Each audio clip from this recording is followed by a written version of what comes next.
The morning mist clung to Thornfield Manor like a shroud, curling around the ancient stone turrets and settling into the hollows of the overgrown gardens with the weight of centuries. Lady Celestia Ashworth, no, she must remember. Lady Celestia Blackwood now, Duchess of Thornfield, stood at the rain-streaked window of her new chambers,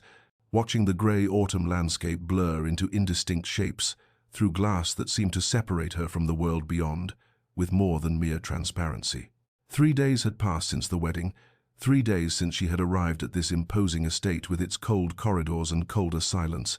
and already she felt the walls closing around her like the tightening of a fist. The journey from her father's modest country house had been mercifully brief. The Duke, her husband, though the word felt foreign on her tongue, riding ahead on his stallion while she followed in the carriage, alone with her thoughts and the secret that coiled in her chest like a serpent waiting to strike. Her mother, God rest her soul, had made Celestia promise to never speak of it. The affliction that had plagued her since childhood fever had burned through her small body at the age of 7, leaving her with episodes that came without warning, stealing consciousness and control, rendering her helpless and vulnerable. Madness, the physicians had whispered when they thought her too young to understand. Possession, the local vicar had suggested with barely concealed disgust. But her mother had known better, had recognized it as something medical, something manageable, something that need not define her daughter's entire existence if only it could remain hidden. And so Celestia had learned to live with her secret, to recognize the warning signs, the strange metallic taste on her tongue, the peculiar shimmer at the edges of her vision, the sudden feeling of displacement, as though her soul was being pulled from her body by invisible hands. She had learned to excuse herself, to find privacy, to wake alone and trembling on the floor of her locked bedroom,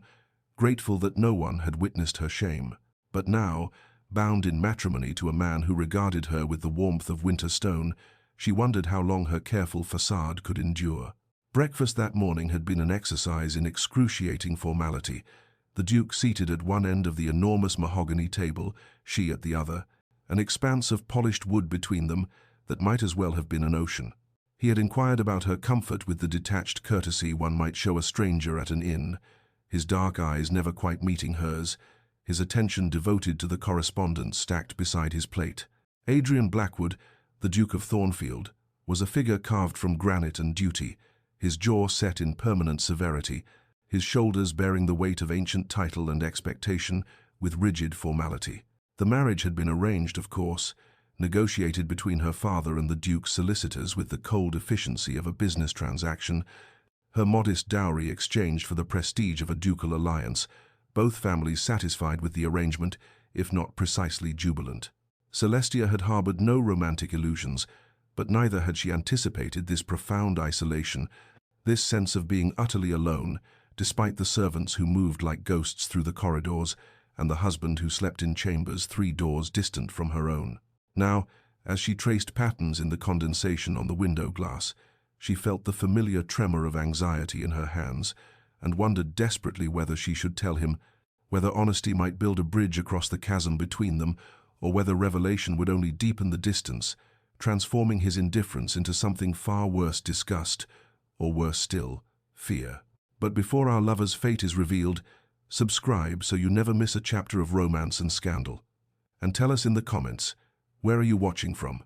Now, let's begin. The library became Celestia's refuge, a sanctuary of leather-bound volumes and the musty perfume of aged paper, where tall windows filtered the pale afternoon light through leaded glass and cast geometric shadows across the Persian carpet. It was here, 3 days after her arrival at Thornfield, that the inevitable occurred, the warning signs arriving with their familiar dread, the metallic taste flooding her mouth,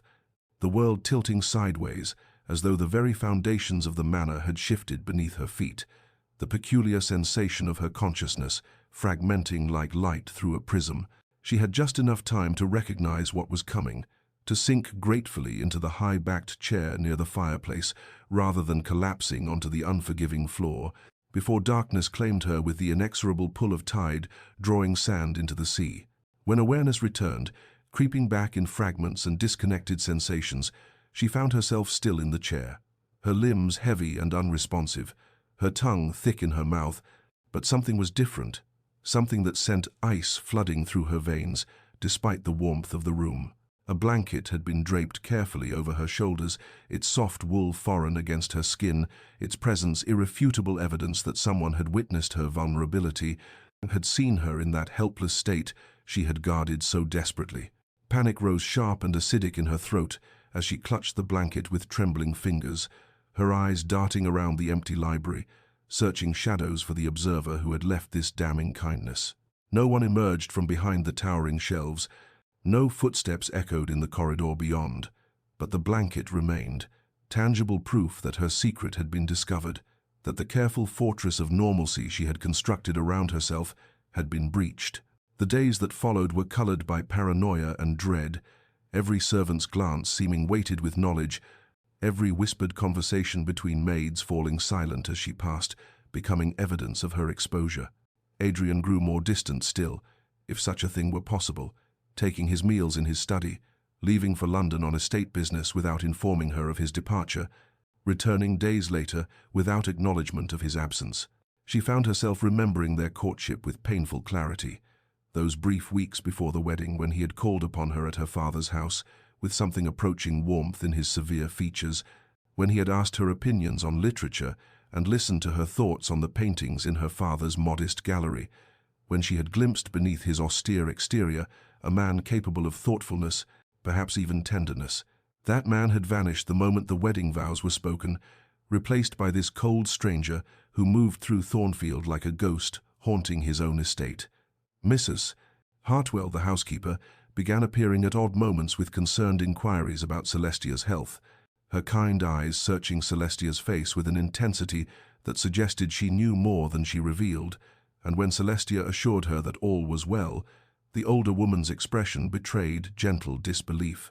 Seeking distraction from her mounting anxiety, Celestia began exploring the manor's labyrinthine corridors,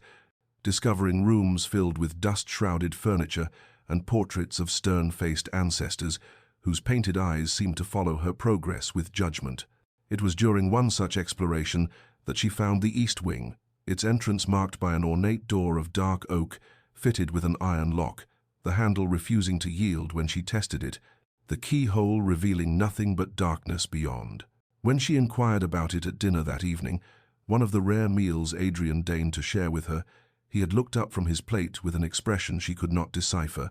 something between wariness and sorrow, before informing her in clipped tones that the east wing was closed, unsafe for habitation, not to be entered under any circumstances, and she had nodded her acceptance while filing away the strange intensity of his response, wondering what secrets Thornfield kept locked away in its forbidden spaces,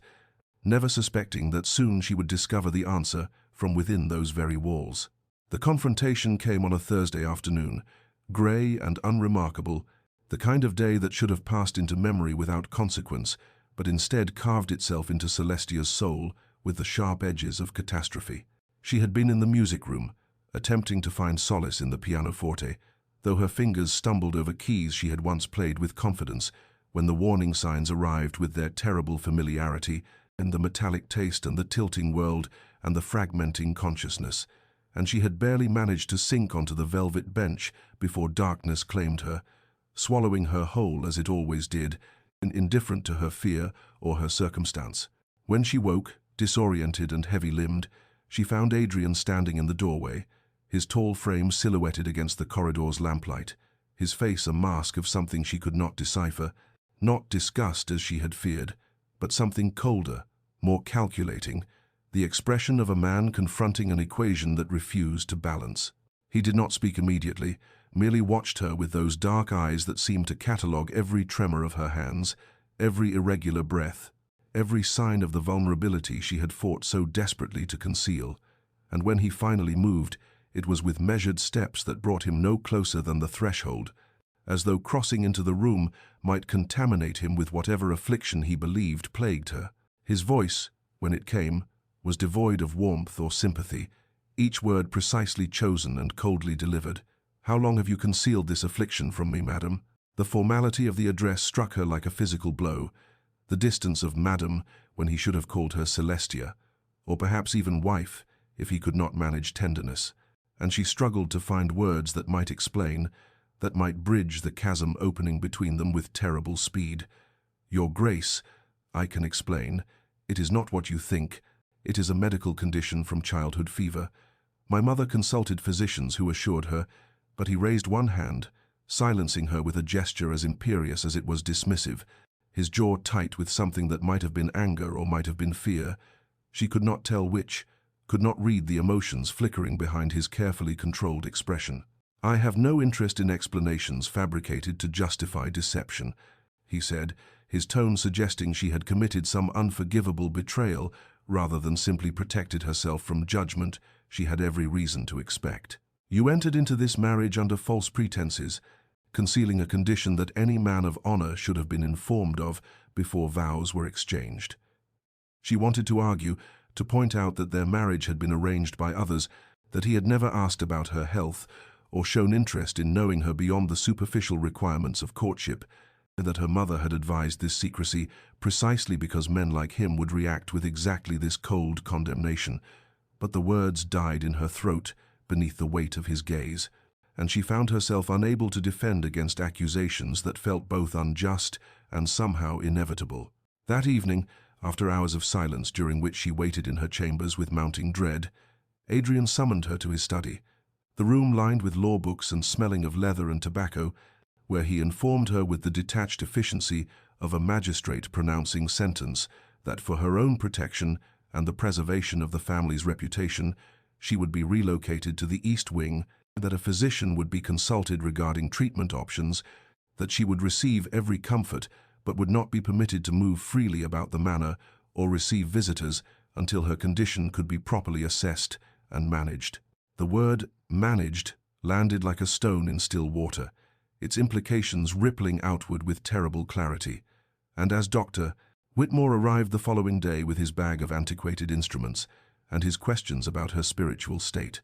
about whether she had experienced visions or heard voices, about her mother's moral character, and whether madness ran in her family line. Celestia understood with sinking horror that Adrian did not see her affliction as the medical condition her mother's physicians had described, but as something far more sinister, something that required not treatment but containment, not understanding but control.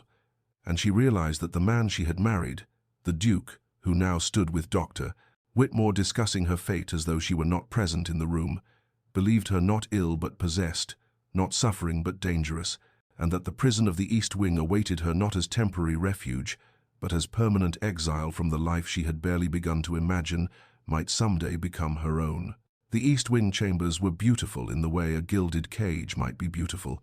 all damask wallpaper in shades of cream and gold, velvet curtains heavy enough to block out both light and hope, furniture carved from mahogany and upholstered in silk that whispered luxury while speaking nothing of freedom. They moved her belongings on a grey afternoon, while she stood silent witness to her own exile, watching footmen carry her trunks through corridors she would no longer be permitted to traverse, her wedding trousseau unpacked in rooms that felt less like a sanctuary and more like a mausoleum for the life she had barely begun to imagine. Adrian came once, on that first evening, standing in the doorway with the same careful distance he had maintained since the music room, his expression unreadable as he informed her in tones devoid of warmth that this arrangement was temporary. That Dr. Whitmore was consulting colleagues in London about treatment options that she would want for nothing in terms of material comfort, and she had listened to these assurances that felt more like lies, noting how he would not meet her eyes, how his hands clasped behind his back betrayed tension in their rigid stillness, how he spoke of her comfort while denying her the most basic freedom of movement beyond these ornate walls. He left without waiting for response, the key turning in the lock behind him with a sound that echoed through the silence like a death knell, and she stood alone in the center of the room, surrounded by beauty that meant nothing, understanding with crystalline clarity that she had been transformed from duchess to prisoner in the space of days, her husband become her jailer, her new home become her cell. Only Mrs. Hartwell and a young maid named Lily were permitted to attend her, bringing meals on silver trays and speaking in hushed tones as though she were an invalid rather than a woman of sound mind, trapped by her husband's misguided fear. And while Mrs. Hartwell's eyes held sympathy that suggested she disagreed with this arrangement, She was nevertheless bound by the Duke's orders, her kindness constrained by duty to a master whose word was law within these walls. Weeks passed in a blur of sameness, each day indistinguishable from the last, measured only by the changing light through windows that overlooked gardens she could see but not touch, their autumn beauty turning to winter bareness, while she remained locked away like some shameful secret the family wished to forget. She was permitted no visitors, no correspondence. Her requests to write to her aunt or her childhood friend met with polite refusal. Mrs. Hartwell explaining with apologetic firmness that the Duke had forbidden all contact with the outside world until her condition improved, though what improvement he sought remained maddeningly unclear, since he never visited to assess her state, never sent word of his expectations. He never acknowledged her existence beyond ensuring she was fed and clothed and kept in isolation. In desperation, she turned to painting, requesting supplies through Mrs. Hartwell and receiving them with surprising swiftness, perhaps the one request Adrian felt safe to grant, and she set up her easel before the window, capturing on canvas the landscapes of freedom she could not have, the gardens she could observe but not walk through, the distant moors visible beyond Thornfield's grounds, where wild things roamed unconfined. She painted the garden obsessively, every tree and path and flower bed committed to canvas in oils that smelled of linseed and turpentine, scents that reminded her of her mother's studio, and of afternoons spent watching her paint before fever took her, before Celestia was left alone with a secret she had guarded too well and not well enough. Adrian's portrait hung on the wall facing her bed, a formal painting done before their marriage, his severe features captured in oils by some society artist who had made him handsome but cold, and one morning after a particularly difficult seizure left her weak and despairing, she rose and turned the portrait to face the wall, unable to bear the painted eyes that seemed to judge her as the living man had judged her, finding her wanting, finding her dangerous, finding her unworthy of the trust and partnership marriage should have granted, and the blank rectangle of wallpaper where the portrait had hung became a daily reminder of everything she had lost before she had ever truly possessed it. Months passed with the slow inevitability of seasons turning, autumn's golden decay surrendering to winter's stark bareness, the gardens below her window stripped of their finery until only bare branches remained, like skeletal fingers reaching toward a grey sky that seemed to mirror the emptiness of her days, and through it all Celestia remained confined to the east wing. Her world contracted to these elegant rooms that grew more suffocating with each passing week. Despite their beauty, despite the fire always burning in the grate, and the meals delivered punctually, and the fresh linens that appeared as if by magic while she slept. Her seizures continued with their unpredictable rhythm, striking without warning and leaving her depleted. But she learned through painful experience to recognize the warning signs more quickly, to position herself safely when the metallic taste bloomed on her tongue, to breathe through the aftermath with less panic than before, her body adapting to what her mind still fought to accept as permanent companion rather than temporary affliction. Lily became more than servant during those long months, the young maid's initial nervousness giving way to genuine companionship as she brought not only tea and fresh candles, but news from the world beyond, Celestia's prison, whispered reports of village happenings and estate business, careful mentions of the Duke's activities that Celestia both craved and dreaded hearing. Through Lily's accounts, delivered while arranging Celestia's hair or turning down the bed, she learned that Adrian had informed society his Duchess was delicate and recovering in the countryside, a convenient fiction that preserved reputation while condemning her to this elegant exile, and the lie stung more than truth might have. The implication that she was too fragile for the world when it was the world, or at least her husband's fear of it, that had made her so. Dr. Whitmore continued his weekly visits, arriving with his black bag and his useless tonics that tasted of bitter herbs and accomplished nothing, asking the same questions about her spiritual state and her mother's character, scribbling notes in a leather journal while treating her with the patronizing gentleness one might show a child or an imbecile, and she endured these examinations because she had no choice, swallowing the tonics that did nothing because refusal would only confirm whatever suspicions already festered in his narrow mind. It was during one of these visits, while Dr. Whitmore consulted with Mrs. Hartwell in the sitting room adjacent to her bedchamber, that Celestia heard voices raised in the corridor beyond, Adrian's deep tones, and a woman's imperious contralto that could only belong to the Dowager Duchess, his mother, whom Celestia had met only twice before her confinement, and who had regarded her with the cool assessment of one examining livestock at market. She pressed herself against the door, separating her from the corridor, shame at eavesdropping overwhelmed by desperate hunger for information. For any glimpse into the mind of the man who had locked her away, and through the heavy wood she heard the Dowager's cutting pronouncement that this situation was untenable, that Adrian should seek annulment on grounds of concealment, that the family could not afford the scandal of a mad duchess hidden away like some Gothic horror. And Celestia's heart contracted with fear at how easily she might be discarded,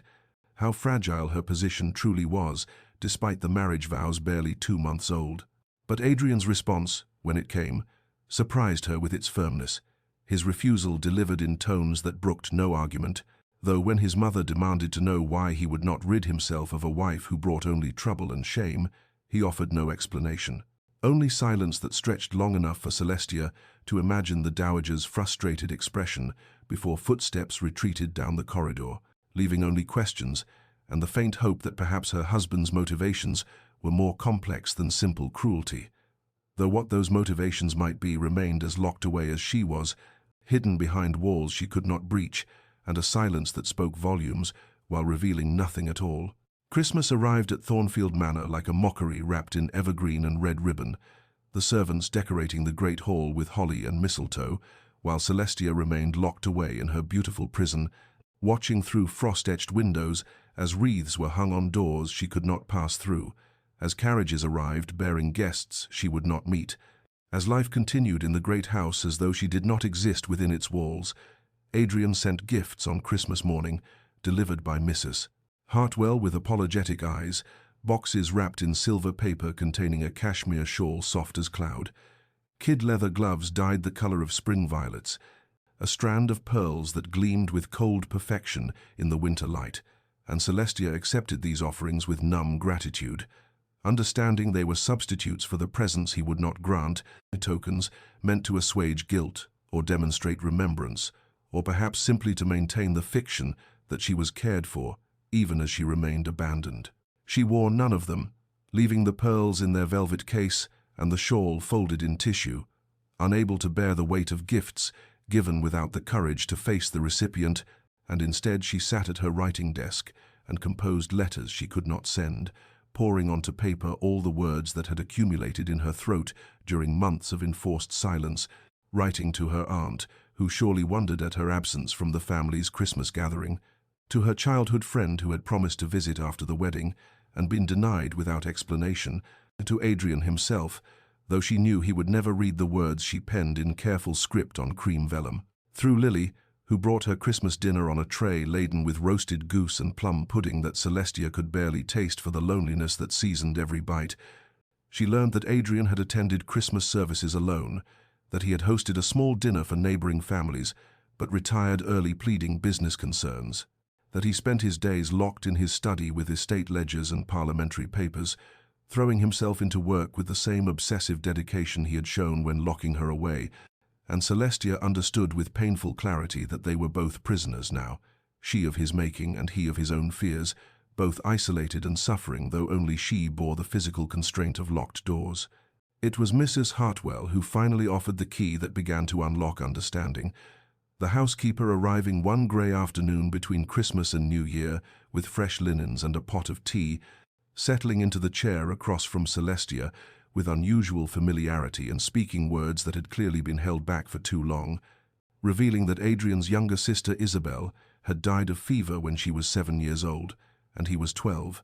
that he had sat at her bedside for days, watching helplessly as the fever consumed her, that their mother had never recovered from the loss, and their father had grown distant and cold, that Adrian had learned in childhood that loving someone meant watching them suffer and being powerless to prevent it, that illness was an enemy against which all his privilege and position and power meant nothing. And suddenly Celestia saw her husband not as cruel jailer, but as wounded boy grown into frightened man, his actions born not from malice, but from the terrible logic of trauma, his attempt to protect her through isolation, actually a desperate bid to control what he had once been helpless to prevent. And though this understanding did not excuse what he had done, or erase the months of loneliness she had endured, it transformed her anger into something more complex,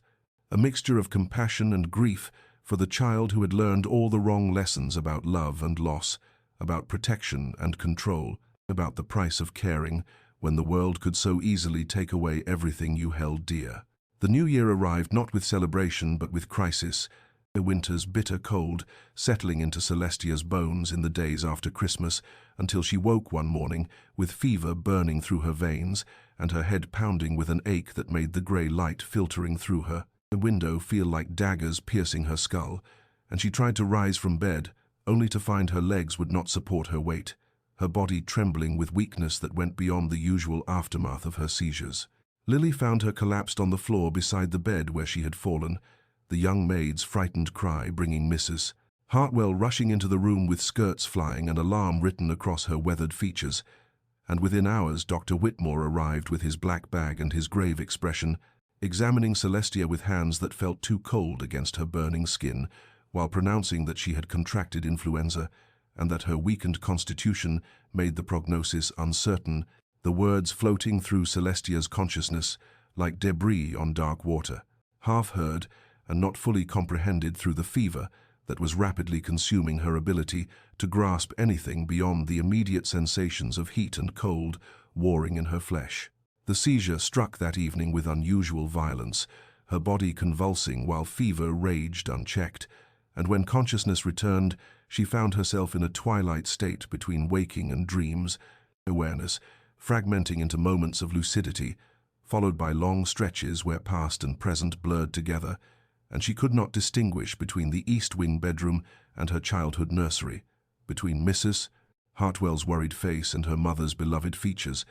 between the present illness and the childhood fever that had first marked her with this affliction she carried still. Dr. Whitmore spoke of brain fever with the hushed tones reserved for death sentences, and though Celestia could not hold on to the words she understood from the physician's expression and Mrs. Hartwell's tears that she was in grave danger,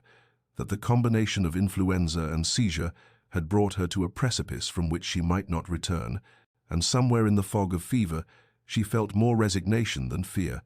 a quiet acceptance that perhaps this elegant prison would become her tomb, that Adrian would finally be free of the inconvenient wife he had locked away, that her story would end here in these beautiful rooms that had held her captive for months that felt like years. It was Mrs. Hartwell who defied Adrian's standing orders, who sent a footman racing through winter darkness to summon the Duke from whatever business kept him occupied in his study, and when Adrian arrived in the East Wing for the first time since he had imprisoned Celestia there, he found his wife unconscious and fever-ravaged, her dark hair spread across pillows damp with sweat, her skin alternating between burning heat and violent chills, her breathing shallow and labored, and something in his carefully constructed walls cracked at the sight of her so diminished, so fragile, so perilously close to the death he had spent his life fearing. For 3 days he maintained vigil at her bedside, refusing food and sleep, changing the cool cloths on her forehead with his own hands, holding her steady through seizures that racked her weakened body, listening as delirium loosened her tongue and she spoke aloud thoughts she had never voiced in health, and through her fevered rambling he heard everything he had refused to hear before, her mother's careful instructions about managing the seizures, the medical nature of her condition as opposed to madness or possession, the loneliness of her confinement and the betrayal of his abandonment, the letters she had written that he would never read, the understanding she had gained of his fear even as it destroyed her hope, and with each revelation, Adrian felt the weight of what he had done settle more heavily on shoulders that had never before bent under the burden of genuine remorse, the terrible knowledge that in trying to protect her from imagined dangers, he had created real suffering, that his fear had been the true affliction all along, more destructive than any seizure, more imprisoning than any locked door, and as dawn broke on the 4th day and Celestia's fever finally broke with it, he remained at her bedside, weeping silently for the wife he had wronged and the time he could never reclaim, and the man he had allowed fear to make him become. Celestia woke to watery winter sunlight filtering through the East Wing windows and the unfamiliar sensation of a hand holding hers, her fevered dreams receding slowly to reveal Adrian slumped in the chair beside her bed, his face haggard with exhaustion and marked by several days' growth of beard, his elegant clothes rumpled and his hair disheveled in a way she had never seen. And for a moment she thought this too must be delirium, another fever dream conjuring what could not be real. But then his eyes opened at her slight movement, and she saw in their grey depths something she had never witnessed before, a raw vulnerability that made him look younger and more lost than any duke should ever appear. He straightened slowly, releasing her hand as though uncertain of his right to hold it, and spoke her name with a roughness that suggested how rarely his voice had been used for anything beyond necessary commands to servants during his vigil, asking how she felt with a concern that seemed to pain him to express. And Celestia found she had no words adequate to the strangeness of this moment, no response that could encompass the weeks of isolation followed by this unexpected attendance. So she simply said she was better, and watched as relief and something darker, perhaps shame, crossed his features in rapid succession. The apology came haltingly, Adrian rising from his chair to stand at the window with his back to her as though he could not bear to meet her eyes while confessing what he had done. His words carefully chosen but inadequate to the magnitude of his transgression, speaking of fear and failure and the terrible realization that had come to him as he watched her hover between life and death, that he had imprisoned her not for her protection but for his own, that he had heard in her delirium all the truths he had refused to hear in health. And Celestia listened with a confusion of emotions warring in her weakened chest, anger still present, but undermined by the evidence of his genuine torment. The understanding Mrs. Hartwell had provided about his sister's death lending context if not excuse to his actions,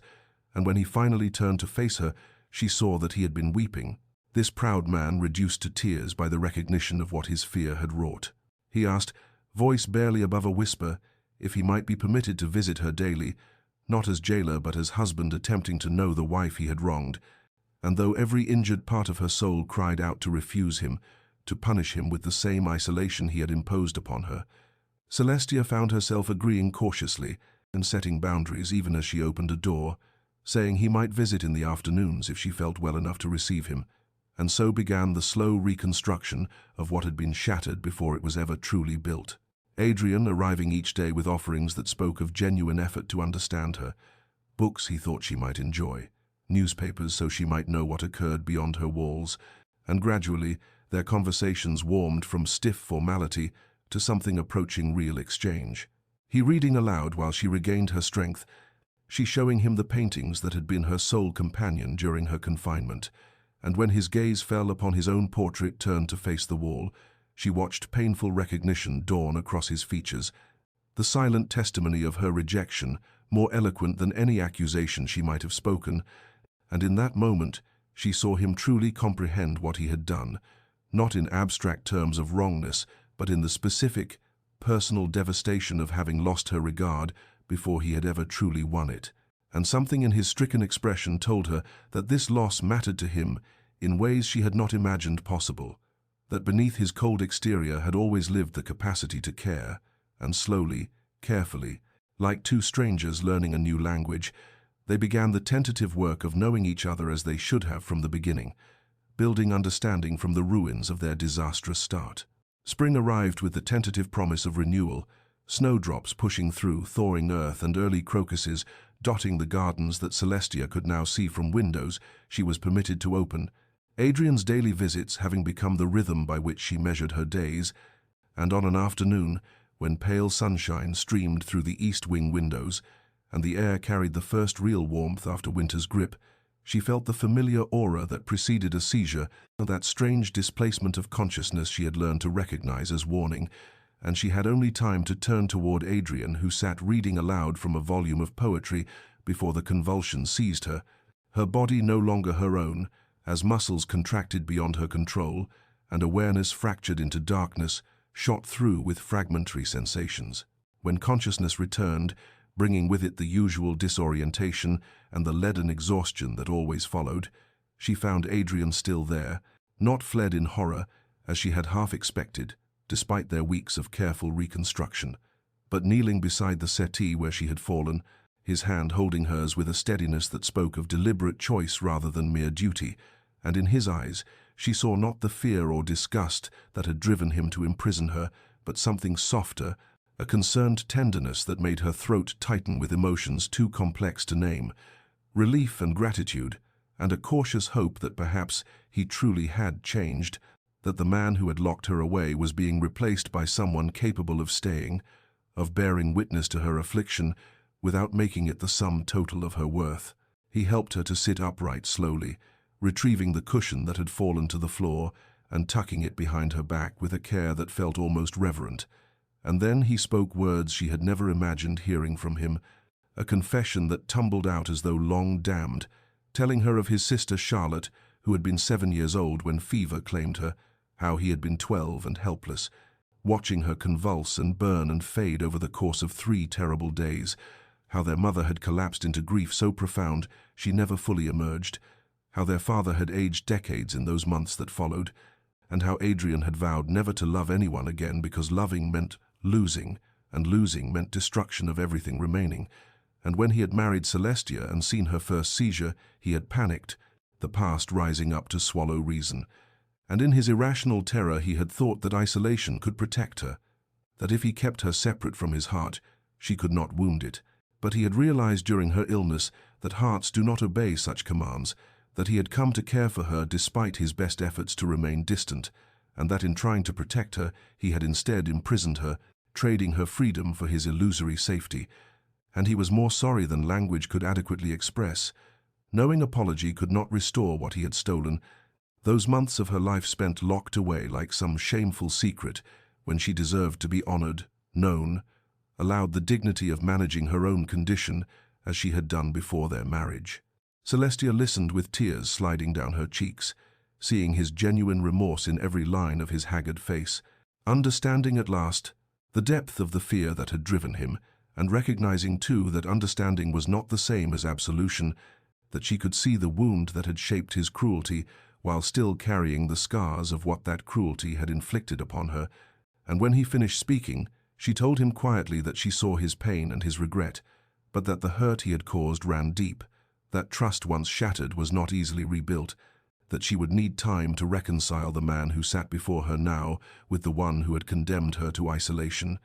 And he nodded acceptance of this truth, asking nothing more than the chance to prove through actions what words alone could never accomplish. And in the silence that followed, she felt something shift between them. Not forgiveness, perhaps, but the first fragile possibility of it, a crack in the wall of her justified anger through which light might eventually stream. Adrian disappeared to London the following week, leaving Celestia with only a brief note explaining his purpose. And when he returned 5 days later, he brought with him not gifts or apologies but knowledge, armfuls of medical texts and correspondence from physicians who specialized in disorders of the nervous system, doctors who understood that seizures were not manifestations of madness or moral failing, but rather disruptions in the body's electrical processes, manageable conditions that required understanding rather than imprisonment, and he spread these materials before her in the East Wing sitting room,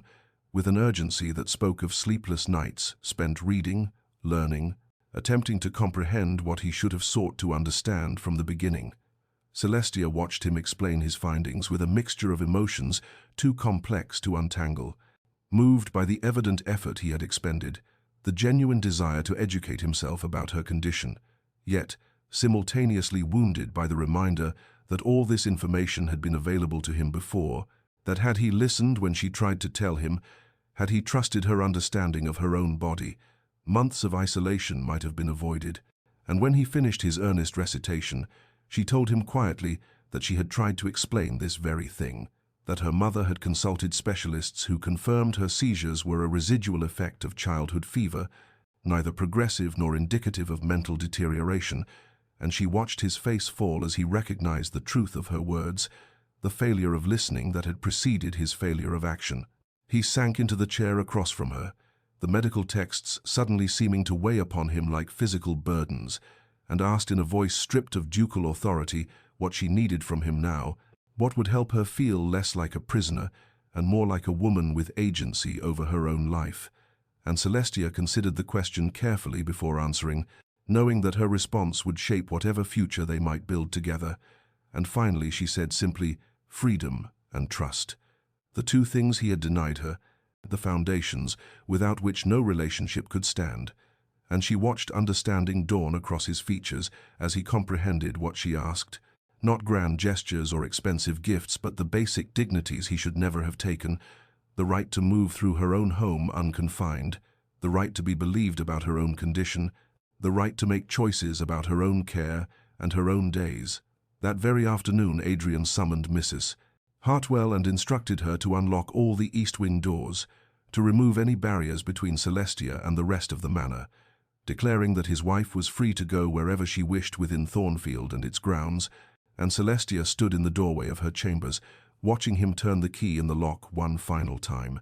This gesture of liberation that should have filled her with joy, but instead left her oddly paralyzed, uncertain after months of confinement, how to navigate freedom, what to do with these open doors and unlocked possibilities. And when Adrian gestured for her to precede him into the corridor, she found herself hesitating, not because she wished to remain imprisoned, but because the prison had become familiar, and freedom felt suddenly vast and terrifying, and she realized with some surprise that unlocking doors was the easier part, that learning to walk through them freely would require more courage than either of them had anticipated, and that the keys to her physical liberation had been his to turn, but the keys to her emotional freedom would take far longer to forge. The first morning Celestia ventured beyond the east wing into the main house felt both monumental and strangely anticlimactic, her footsteps echoing through marble corridors that had been forbidden territory for so many months, and she found the servants kind in their greetings, though their eyes held undisguised curiosity, questions they were too well trained to voice, but that hung in the air nonetheless as she passed, and Mrs. Hartwell appeared at intervals with subtle offers of assistance that felt more like quiet encouragement, as though the housekeeper understood that reclaiming one's home after imprisonment required a particular species of courage that had nothing to do with physical bravery and everything to do with refusing to let fear win. That evening, Adrian sent a formal request through his valet, asking if Celestia would join him for dinner in the main dining room.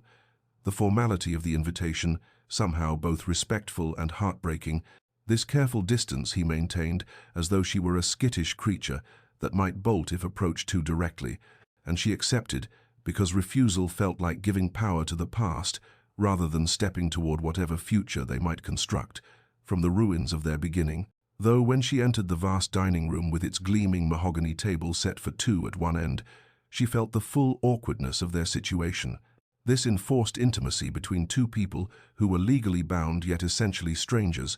who had wounded each other in ways that left scars still tender to the touch. The first several dinners were exercises in painful politeness, conversations that skated across safe surfaces without dipping into the depths of anything that mattered, discussions of weather and estate business and the quality of the cook's latest attempts at French cuisine, and Celestia found herself exhausted by the effort of maintaining pleasant neutrality, of neither retreating into cold silence nor pushing too hard toward a warmth that felt premature. But gradually, as days became weeks, something shifted almost imperceptibly. Adrian began sharing stories of his travels through Italy before their marriage, descriptions of Venetian sunsets and Roman ruins, delivered with an animation she had never witnessed in him before, and she found herself responding with observations about art and color theory, the way light transformed ordinary scenes into something transcendent, and he listened with an attention that felt genuinely interested rather than merely dutiful. One afternoon he appeared at the East Wing with two footmen carrying crates of art supplies, oils and watercolors, and canvas in quantities that spoke of serious intention rather than token gesture, and he informed her that the old conservatory on the south side of the manor was being converted into a proper studio with northern light and space for her to work. This offering made hesitantly, as though he feared she might reject it as too little too late, but she accepted with genuine gratitude because painting had been her salvation during confinement, and the prospect of creating with purpose, rather than merely to pass empty hours, felt like reclaiming a part of herself she had thought lost. The garden became their meeting place without either explicitly suggesting it, both drawn to the emerging spring blooms and the neutrality of outdoor space that belonged to neither of them exclusively, and there among the carefully tended beds of early roses and the ancient oak that had witnessed centuries of Blackwood family history, They began the slow work of learning who they actually were beneath the roles that circumstances had forced upon them, two damaged people attempting to build something real from the fragments of a marriage that had nearly destroyed them both. The turning point arrived on a Tuesday afternoon in late spring, when a carriage bearing an unfamiliar crest rolled up the curved drive to Thornfield Manor, and Celestia watched from her studio window as an elegantly dressed woman of middle years emerged with the imperious bearing of someone accustomed to having doors opened before she reached them, and Mrs. Hartwell appeared moments later to inform her that Lady Margaret Winters, her mother's elder sister, had arrived demanding an immediate audience with the Duchess, this aunt, whom Celestia had not seen since her mother's funeral, who had objected strenuously to the arranged marriage and severed contact when her objections were overruled. Adrian received word of the visitor while reviewing accounts in his study, and his first instinct was to send the woman away, to protect Celestia from whatever accusations or recriminations her aunt had travelled from Hampshire to deliver. But then he remembered his wife's words about trust and freedom, the fundamental dignities he had denied her for too long, and instead he sent word to Celestia, asking if she wished to receive her aunt, leaving the choice entirely in her hands, and when she agreed, he had Lady Margaret shown to the blue drawing-room with full courtesy, and informed Celestia he would be present for the interview if she desired, but absent if she preferred, and she asked him to stay, not because she feared her aunt, but because she wanted him to witness whatever transpired, to see her defend herself if defense became necessary. Lady Margaret swept into the drawing-room with eyes that immediately catalogued every detail: her niece's appearance, the Duke's positioning near the window, the subtle tension that hung between them like morning fog, and she wasted no time on pleasantries, demanding to know whether the rumors that had reached her were true, whether Celestia had been confined to isolated chambers for months, whether she was being held against her will under the guise of medical treatment, and Celestia felt Adrian tense beside her, preparing to defend himself, or perhaps to accept whatever judgment was pronounced. But before he could speak, she raised her hand slightly and addressed her aunt with a composure that surprised even herself, explaining that, yes, she had been confined. Yes, her husband had made a grievous error born of fear rather than malice, but that the situation had changed, that Adrian had educated himself about her condition and unlocked every door, that she remained at Thornfield now by choice rather than compulsion, building something new from the ashes of their disastrous beginning. And she watched her aunt's face cycle through disbelief, skepticism, and finally reluctant acceptance as she recognized the truth in her niece's steady gaze. Lady Margaret turned to Adrian with an expression that could have frozen summer wine and informed him that she had expected to find a tyrant and a monster, that she had come prepared to remove her niece by force if necessary, but that she could see Celestia spoke of her own free will, though she added with steel in her voice that should he ever give her cause to return under similar circumstances, he would discover that maternal family connections could prove remarkably inconvenient for a duke who valued his own reputation, and Adrian accepted this veiled threat with a bow of acknowledgement, recognizing it as both warning and conditional approval, the nearest thing to forgiveness he was likely to receive from a woman who had watched her sister die and her niece suffer. The visit concluded with cool civility, and Lady Margaret's departure left an odd silence in its wake. Celestia and Adrian standing together in the drawing-room, watching the carriage disappear down the drive, and finally Adrian turned to her and said quietly that she had defended him when she had every right to condemn him, that she had claimed choice when she could have claimed imprisonment and secured her escape, and he wanted to know why, what had prompted such unexpected grace, and Celestia considered the question carefully before responding that she had defended the truth as she understood it, that yes, he had wounded her deeply, but he had also worked to make amends in ways that felt genuine, that she remained because she chose to see whether they might build something real from this fractured foundation, not because the past was forgiven, but because the present held possibility. And that evening in the garden, as twilight painted the sky in shades of rose and gold, they sat together on the stone bench beneath the ancient oak and had their first truly vulnerable conversation, not about practical matters or careful pleasantries, but about the fear that had driven him to imprison her. The loss of his sister that had taught him love meant inevitable pain, and her own fear of being defined solely by her condition, reduced to her seizures rather than seen as a complete person. And they spoke of the possibility of beginning again, not pretending the past had not happened, but choosing deliberately to step toward each other, despite everything that had tried to push them apart. And when his hand brushed hers on the weathered stone, she did not pull away, but let her fingers curl tentatively around his. This small gesture of connection that felt more significant than any grand declaration, a fragile bridge built across the chasm that had divided them, and overhead the first stars emerged as witnesses to this quiet moment of transformation. Two people damaged by circumstance, finally brave enough to reach for something that resembled hope. Summer arrived at Thornfield like a benediction, the gardens exploding into riotous bloom, and the manor itself seeming to shed the heaviness that had clung to its stones through the long months of winter and spring. And with the warm weather came a transformation in the routines that had governed Celestia and Adrian's careful reconstruction, and their tentative friendship deepening into something that resembled partnership, as they began engaging in activities together beyond their quiet dinners and garden conversations, beginning with morning rides through the estate, where Adrian kept his stallion to a careful pace beside Celestia's mare, ever mindful of her condition, but no longer treating her as though she might shatter at any moment, and she appreciated this balance between care and trust, the way he had learned to protect without imprisoning, to worry without controlling. They attended the village church together on Sundays, where the congregation whispered behind gloved hands about the Duke's wife finally emerged from her mysterious seclusion, and Celestia handled their barely concealed curiosity, with a grace that impressed even the vicar's notoriously judgmental wife, answering polite inquiries about her health, with pleasant vagueness that satisfied social requirements without inviting deeper interrogation, and Adrian watched her navigate these interactions with something that might have been pride or perhaps relief that she possessed the strength to face a world that loved nothing more than a scandal to dissect. In early June they hosted their first dinner party, a small gathering of neighboring gentry that Celestia had initially resisted before deciding that hiding would only feed speculation, and she presided over the evening with a quiet dignity that reminded Adrian forcefully of why he had first been drawn to her during their brief courtship, before fear had poisoned everything, and when Lady Pemberton asked with false sweetness about her long recovery,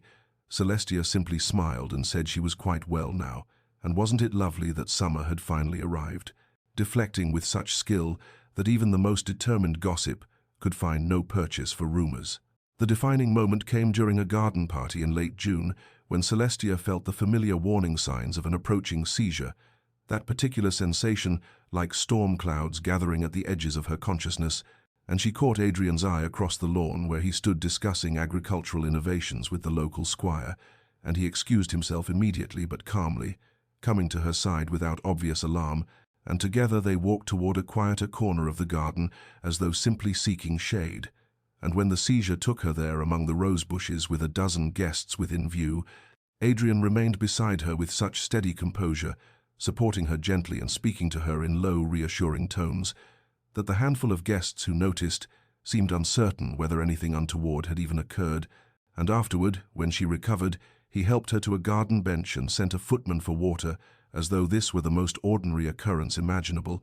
his calm response doing more to normalize her condition in society's eyes than 1,000 explanations could have achieved. The weeks that followed brought a subtle but unmistakable shift in the quality of their interactions, conversations that lingered longer than necessary, and his hand at her elbow, when they walked that remained even after she was steady, the way her fingers would brush his when passing him a book, and neither would immediately pull away. These small intimacies, accumulating like interest on an investment they had both been too afraid to acknowledge. And Celestia found herself watching him in unguarded moments, the way sunlight caught in his dark hair when he worked at his desk by the window, the rare smile that transformed his usually stern features into something approaching boyish when he was genuinely amused, and she recognized with something between wonder and trepidation that the companionship they had built was transforming into something warmer, something that felt dangerously like the beginning of love, and this emotion she had convinced herself she would never feel for the man who had imprisoned her. Yet here it was, fragile and new and terrifying in its possibility, growing in the space where pain had been, tentative green shoots emerging from scorched earth. The emotional breakthrough arrived on a night in late July, when summer storms rolled across the countryside with biblical fury.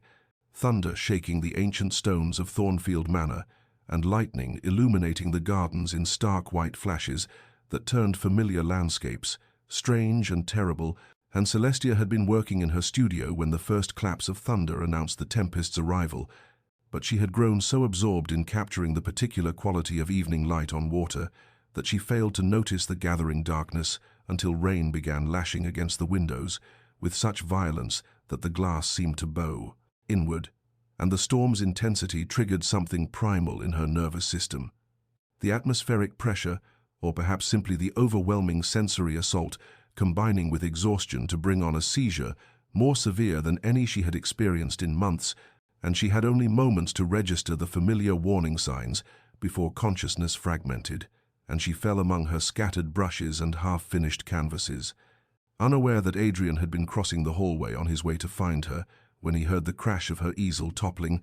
that he reached her studio door just as the seizure took full hold, and this time, instead of the careful, measured response he had cultivated, he simply acted on instinct, gathering her into his arms with a tenderness born of something deeper than duty or even friendship, supporting her head against his chest and murmuring words she could not hear but would remember later as echoes of comfort in the darkness.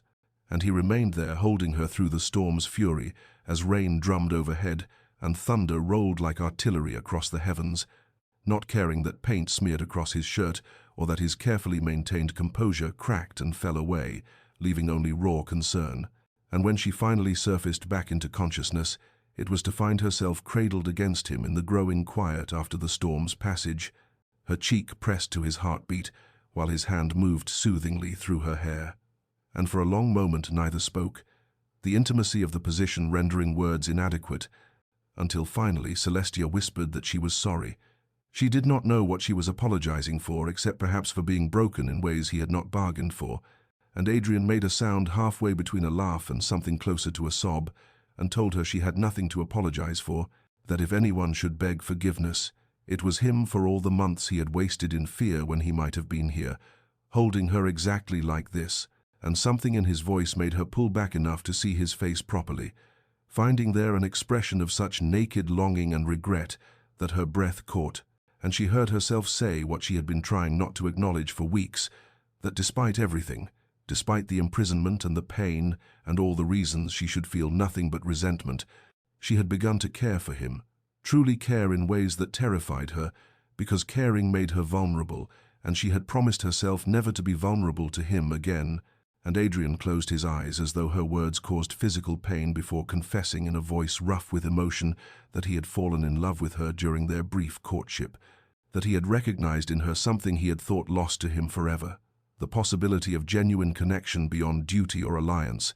But when he witnessed her first seizure, all his carefully buried grief over his sister's death had erupted, and he had convinced himself that loving her meant losing her, that isolation would somehow protect them both from the inevitable tragedy he believed illness brought. And only in these months of slowly knowing her had he understood that he had created the very tragedy he feared, that he had locked away not just her body but both their hearts, building walls when he should have been building bridges. And they acknowledged then the painful irony that they had both been prisoners, she to stone walls and locked doors, he to fear and grief that had calcified around his heart like armor. And when he asked quietly whether she thought they might truly begin their marriage, not the hollow arrangement they had started with, but something real and chosen, she considered the question with the seriousness it deserved before answering simply, slowly, this single word containing both permission and warning, an acknowledgement that trust once shattered could be rebuilt, but only with patience and care, and he accepted this with a nod that might have been gratitude or relief, or perhaps both. And as the last of the storm clouds cleared and moonlight began filtering through the studio windows, he helped her to her feet, and they stood together, among the scattered evidence of her art, two people finally brave enough to reach for something that resembled love, however fragile, however hard-won, however uncertain the path ahead might prove to be. Autumn returned to Thornfield Manor with the same golden light and crisp air that had marked Celestia's arrival 1 year prior.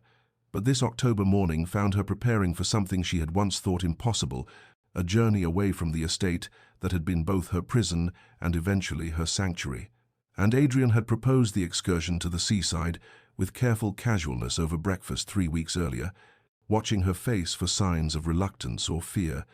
But Celestia had surprised them both by agreeing immediately, recognizing that this trip represented more than mere travel. It was a test of the fragile trust they had rebuilt,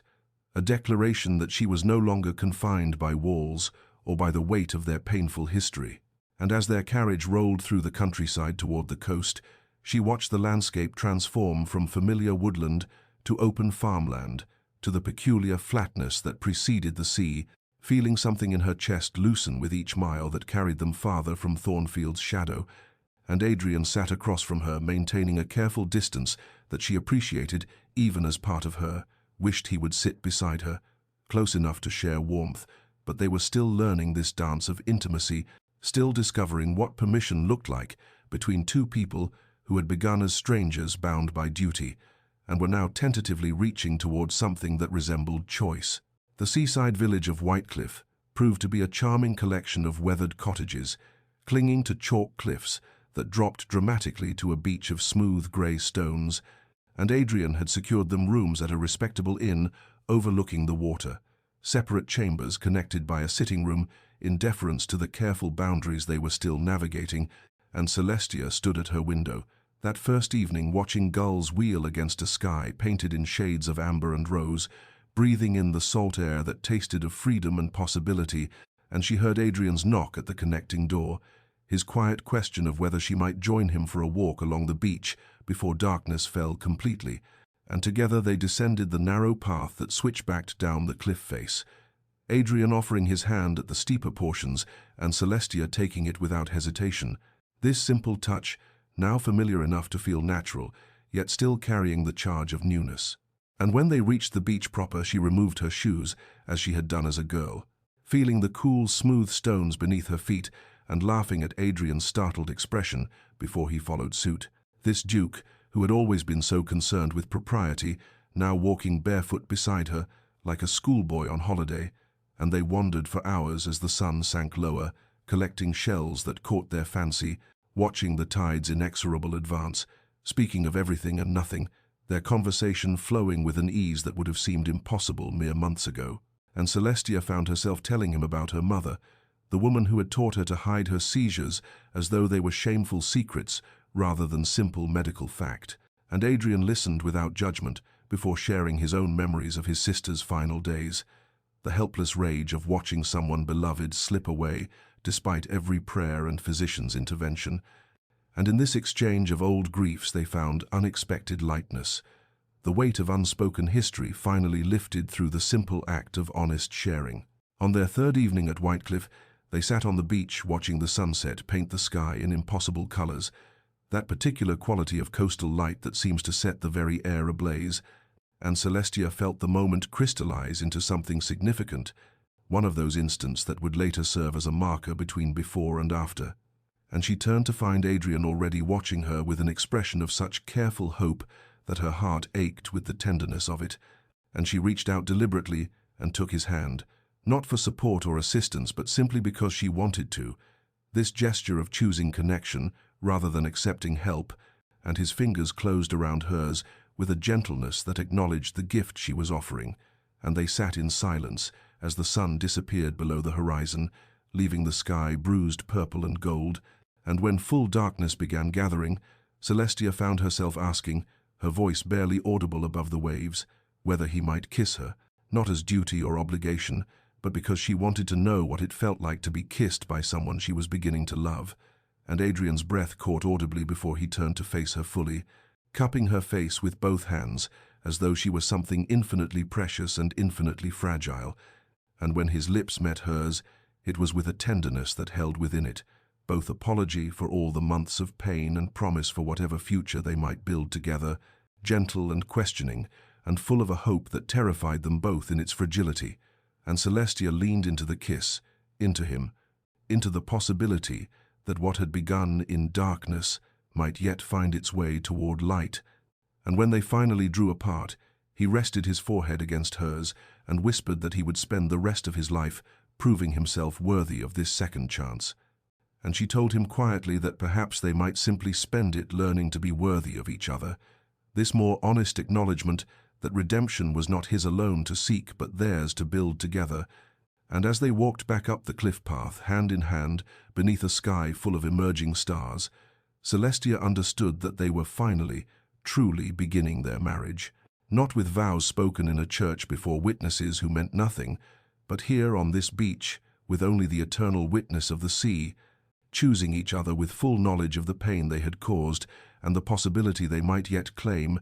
if they were brave enough, patient enough, honest enough to try. Their return to Thornfield Manor in late October carried the weight of transformation, the familiar stone walls and autumn-painted gardens appearing somehow softer than when they had departed, as though the estate itself had shifted in their absence to accommodate the fragile new understanding they had brought back with them. And Celestia stood in the entrance hall breathing in the scent of beeswax and wood smoke, while Adrian spoke quietly with Mrs. Hartwell about arrangements he had set in motion during their journey, and the housekeeper's knowing smile suggested she understood more than was said about what had transpired at the seaside.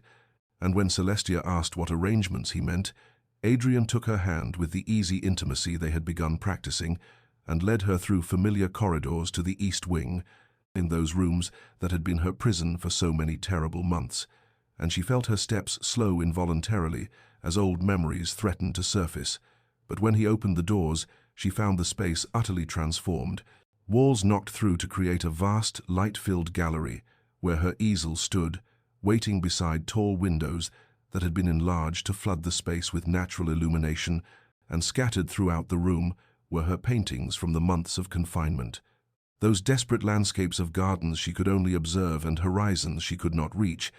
now hung with care and dignity as though they were treasures rather than evidence of suffering. And Adrian explained quietly that he wanted this space reclaimed, wanted her to fill it with new art that spoke of freedom rather than captivity, wanted the East Wing to become not a reminder of his failures, but a testament to her strength and the beauty she created even in darkness. And Celestia found herself unable to speak for several moments, overwhelmed by the thoughtfulness of this gesture, the understanding it demonstrated of what she needed to heal fully, and when she finally turned to him, she saw uncertainty in his expression, as though he feared he had overstepped or presumed too much. But she silenced his worry with a kiss that held gratitude and affection, and the growing certainty that what they were building together might actually endure. The days that followed established new rhythms that felt both deliberate and natural, morning breaking with them sharing breakfast in the small dining room rather than the formal hall, Adrian reading correspondence while Celestia sketched ideas for paintings, and they discussed the day ahead with the comfortable intimacy of genuine partnership. And afterwards, she would retreat to her gallery to work while he attended to estate business, but often he would appear mid-morning with tea and stay to watch her paint, asking questions about technique and color that demonstrated real interest rather than mere politeness. And he commissioned her to create a series of paintings for the manor's public rooms, landscapes and portraits that would replace the dark ancestral portraits that had made the house feel like a mausoleum. And Celestia threw herself into this work with joy, finally able to contribute something meaningful to the estate that had been both prison and eventually home. And their evenings were spent in the library where they had begun reading aloud to each other, taking turns with novels and poetry, their voices filling the quiet with stories of other lives and other loves, while the fire crackled and outside the November winds began their annual assault on Thornfield's ancient stones. What surprised Celestia most in these weeks was the emergence of playfulness between them, moments of levity she had never imagined possible with the stern Duke, who had locked her away, and it began small, with Adrian making a dry observation about a pompous neighbor that made her laugh unexpectedly, and her laughter seemed to unlock something in him, and soon they were trading witticisms over dinner and engaging in spirited debates about art and literature that sometimes grew so animated the servants would pause outside the dining room to listen with barely concealed amusement, and once when she was painting in the garden and he was supposed to be reviewing accounts, he appeared instead and confessed. He found estate ledgers unbearably dull compared to watching her work, and she had teased him about neglecting his ducal duties until he captured her paint-stained hands and pulled her close and told her she was the only duty that mattered anymore. and the servants who witnessed these small intimacies began whispering among themselves that their Duke and Duchess were finally, truly falling in love. And Mrs. Hartwell would smile knowingly when she observed them walking hand in hand through the gardens or sitting close together in the library, and even stern Mr. Pemberton, the butler, was heard to remark that the house felt more alive now than it had in all his years of service, as though Thornfield itself was breathing easier now that its master and mistress had found their way to each other through all the darkness and pain that had nearly destroyed them both. Winter descended upon Thornfield Manor with a gentleness that seemed to mirror the warmth now residing within its walls, and this December found the estate transformed from the silent mausoleum it had been the previous year into something that resembled an actual home, with garlands of evergreen adorning the staircases and the scent of cinnamon and cloves drifting from the kitchens where Mrs. Hartwell supervised preparations for the first proper Christmas celebration Thornfield had seen in decades, and Adrian had proposed hosting family and close friends with an uncertainty that touched Celestia deeply, asking if she felt ready to face society in this more intimate setting, and she had surprised herself by agreeing without hesitation, recognizing that she was no longer the frightened woman who had arrived here 14 months prior, but someone who had claimed her place in this house and in her marriage through hard-won understanding, and the guest chambers were opened and aired for the first time in years. Silver was polished until it gleamed, and preparations consumed the household with the kind of purposeful energy that spoke of genuine celebration rather than mere obligation. The Dowager Duchess arrived 3 days before Christmas in her customary black traveling coach, and Celestia felt her stomach tighten with old anxiety as she and Adrian stood in the entrance hall to greet his mother, this formidable woman who had urged him toward annulment during those dark months of confinement. But Adrian's hand found hers and squeezed gently in reassurance, and when the Dowager descended from her carriage, she observed their clasped hands with an expression Celestia could not immediately decipher, something that might have been surprise or perhaps cautious approval, and the older woman's greeting to Celestia was formal but not cold, a careful neutrality that suggested she was withholding judgment until she could assess what manner of marriage her son had actually built in her absence. The days leading to Christmas provided ample opportunity for such assessment, and Celestia was acutely aware of the Dowager's shrewd observation as she and Adrian moved through their daily routines, sharing breakfast with easy conversation, walking together in the frost-touched gardens, sitting close in the library as they discussed plans for the holiday festivities, and she noticed the older woman's expression shift gradually from skepticism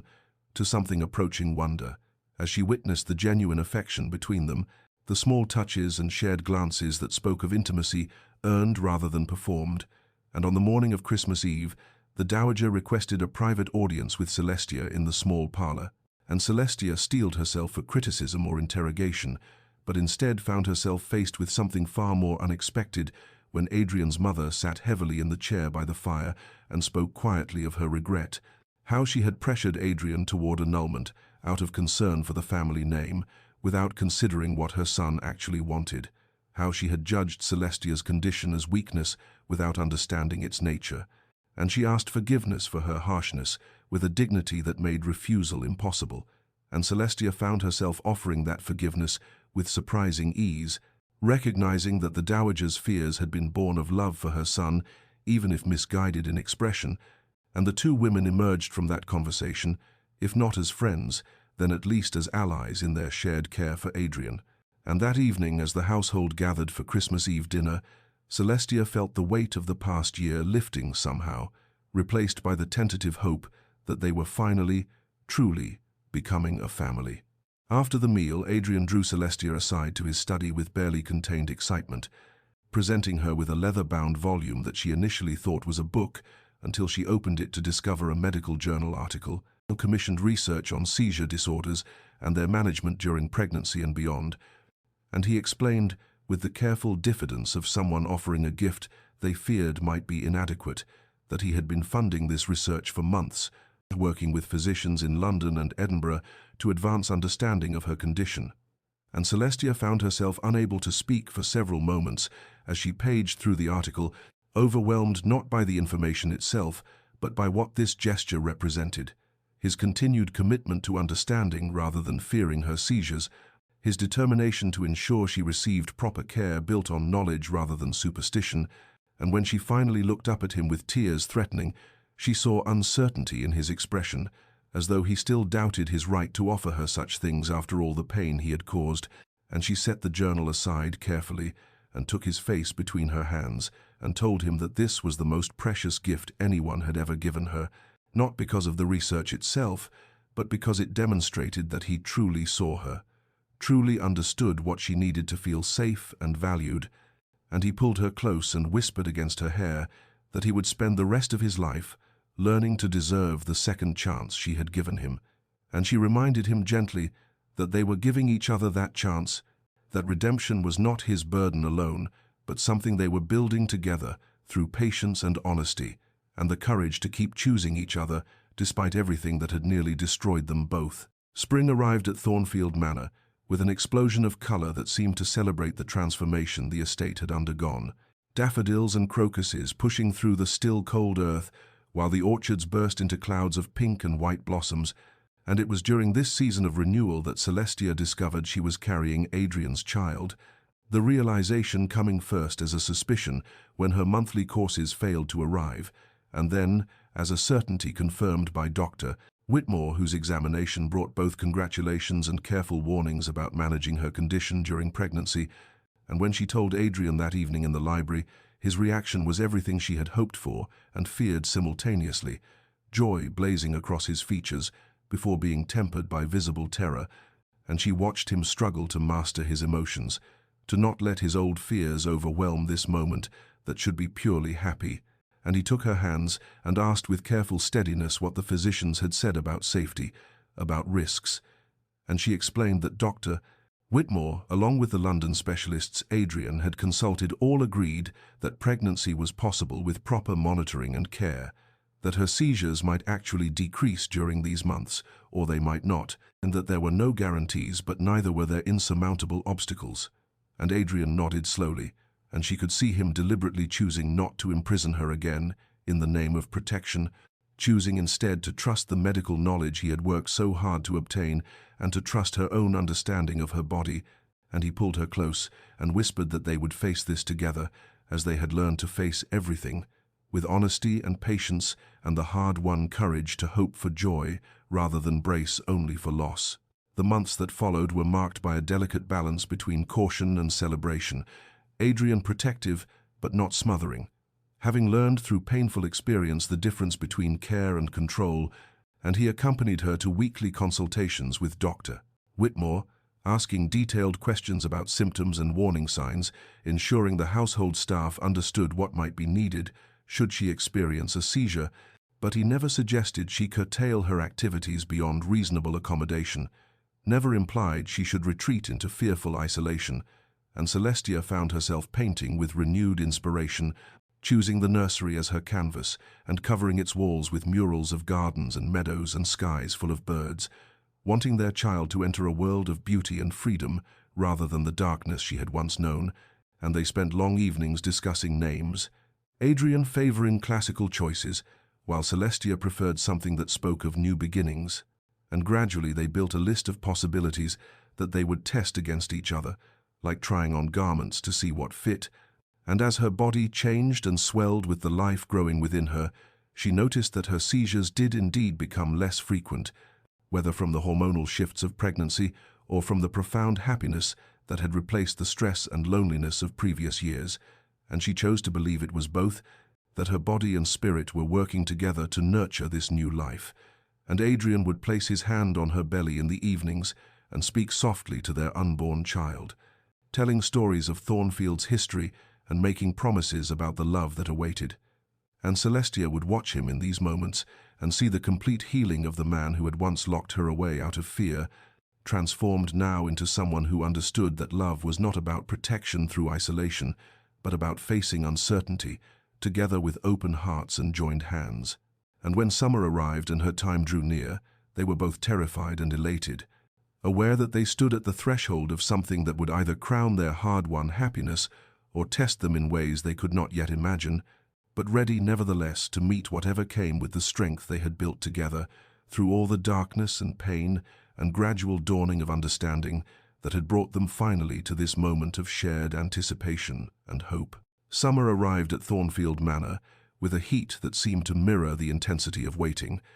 and as July deepened into August, Celestia found herself moving through the final weeks of her confinement with a mixture of anticipation and apprehension that made sleep elusive and every small twinge a possible harbinger of labor, and Adrian had become more attentive than ever without crossing into the suffocating protectiveness she had once endured, asking each morning how she had slept and whether she needed anything, but trusting her to know her own body and its signals.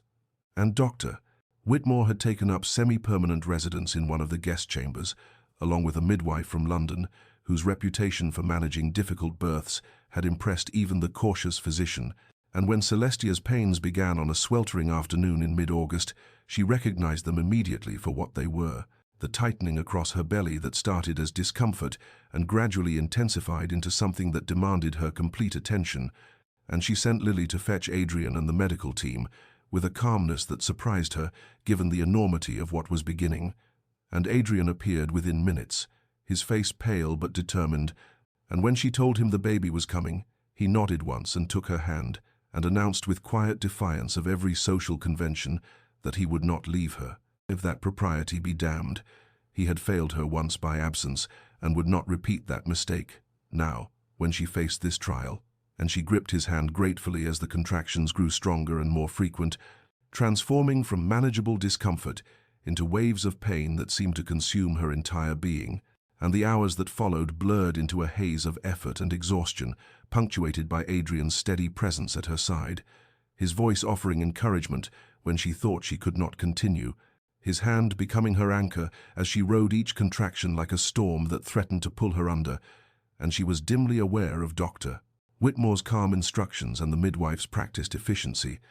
but mostly she was aware of Adrian, this man who had once locked her away in fear, now refusing to abandon her in her most vulnerable moment, and when the final stages of labor arrived and the pain reached heights she had not imagined possible, she heard herself crying out and felt Adrian's lips against her forehead, whispering that she was strong, that she could do this, that he was here and would not let go. And then, with a final tremendous effort, their daughter entered the world, her first cry piercing the air like a pronouncement of triumph, and Celestia felt tears streaming down her face as the midwife placed the tiny, perfect infant against her chest. This miracle they had created together, and she looked up at Adrian to find him weeping openly as he gazed at their daughter with an expression of such wonder and relief and overwhelming love that she knew in that moment his healing was complete, and that the terrified boy who had watched his sister die had been finally laid to rest and replaced by this man who had just witnessed life instead of death, hope instead of loss. And when he bent to kiss first their daughter's head and then Celestia's lips, she tasted salt and joy in equal measure. And later, when they had been cleaned and settled, and the medical team had confirmed mother and child, both healthy, Adrian sat beside the bed holding their daughter with a tenderness that made Celestia's heart ache with happiness, and she watched him trace the baby's tiny features with one finger and whisper welcome to Eleanor Rose, named for his lost sister and for the flower that symbolized love and new beginnings. And Celestia understood that this birth had delivered them all, herself from the shadow of her confinement, and Adrian from the prison of his fear, and their daughter into a world where she would be cherished, not despite vulnerability, but with full understanding that fragility and strength could coexist. And as the summer evening deepened outside their windows, and the three of them rested in the quiet aftermath of creation,